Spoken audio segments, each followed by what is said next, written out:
Adam Taxin here, and I want to share with you something that you might not otherwise get familiar with, because not enough of you in this world, in my humble opinion, are familiar with Ann Barnhardt, who I like a lot. Those of you who see what I post and what I share see I regularly post her stuff, but a lot of people are just getting to know her, and they should, in my opinion, be looking at barnhardt.biz, barnhardt.biz, B-I-Z, on a regular basis. That said, I really like what she had to say about Christie. She goes a little further than even Rush Limbaugh and other talk show hosts have done so. I would just go to the blog and read it, but some of you are only going to get familiar with it if I present it on YouTube here. So here is her post from a few days ago called On Christie, Proving the Barnhardt Axiom. Secondary subtitle for this post: What in the almighty expletive is wrong with you people? First, let's review the Barnhardt axiom. The fact that a given person is holding or even seeking high-level public office is, in and of itself, proof that said person is morally and or psychologically unfit to hold public office. Yeah, I am reading it off the screen. Thank you, Christie, for once again proving the point. I am despondent at the endless line of people engaging in massive moral relativism, trying to argue that Christie maliciously causing traffic jams in order to punish his political enemies is somehow okay because he isn't Obama or Mao Zedong or Satan. So, you know, by comparison, causing massive traffic delays is totally small ball, so whatevs. Will you people just stop for 2 seconds and think about what you were saying?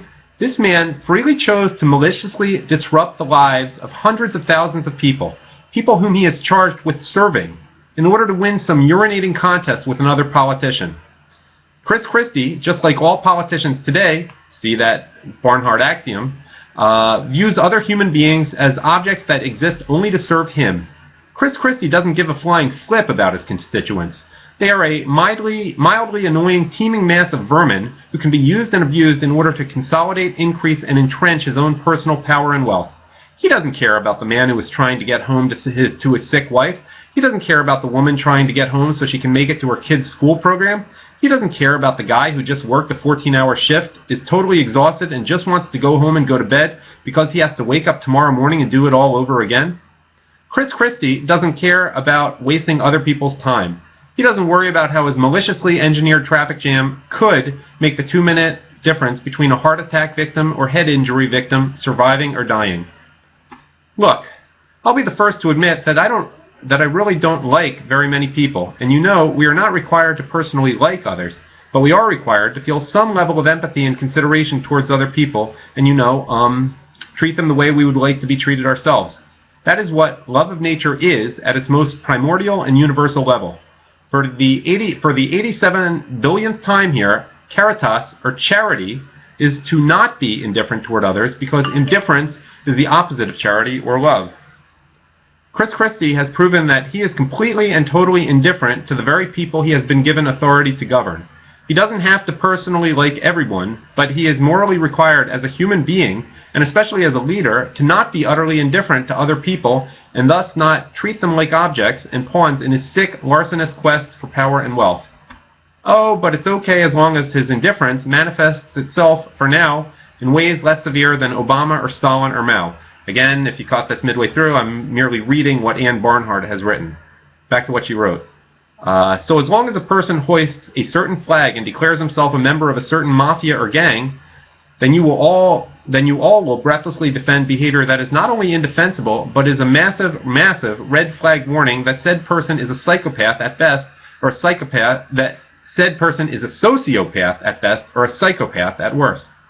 This, ladies and gentlemen, is why I despair and hold out no hope for any sort of internal self-correction or resuscitation of the now dead United States. I truly believe that the Marxist infiltrators of the media and entertainment industry intentionally fomented the worship of sports teams in order to engender and normalize exactly what we are seeing here. I gotta think about my personal life there. If Jock X plays for the Yankees, then he is a bum. But if he becomes a free agent and goes to the Red Sox, then he can rape girls, deal drugs, and torture animals, and that's fine, just so long as he is wearing the correct blouse. Do you not see that politics is now the same? Chris Christie can kiss Obama's rump, sell out to sodomites. By the way, I don't like the way she uses the term sodomites, being familiar with the Bible. Sodomites weren't into homosexuality per se, they were into homosexual rape, so just the thing with me. Anyhow, Chris Christie can kiss Obama's rump, sell out to sodomites, and now prove beyond any shadow of a doubt that he is malignantly indifferent to the lives of the very people he is supposed to serve and advocate for in the public realm. And you all will rush to defend him with the objective evil of moral relativism simply because he allegedly affiliates himself with a mafia organization called the Republican Party as opposed to the other mafia called the Democrat Party, which are actually two explicitly allied families that are just putting on a facade of competition because the faux competition is itself the means by which both families loot trillions of dollars from you. And you not only let them do it, you enjoy it as an entertaining diversion in exactly the same milieu as sports. How can you possibly continue to fall for this? How can you possibly think to yourself that these people care about you in any way and that they are somehow defensible so long as they wave a specific flag and there is some other psychopath out there who was or is worse, thus making them okay by comparison? And then she closes with, Chris Christie for office, he's a psychopath, but he's our psychopath.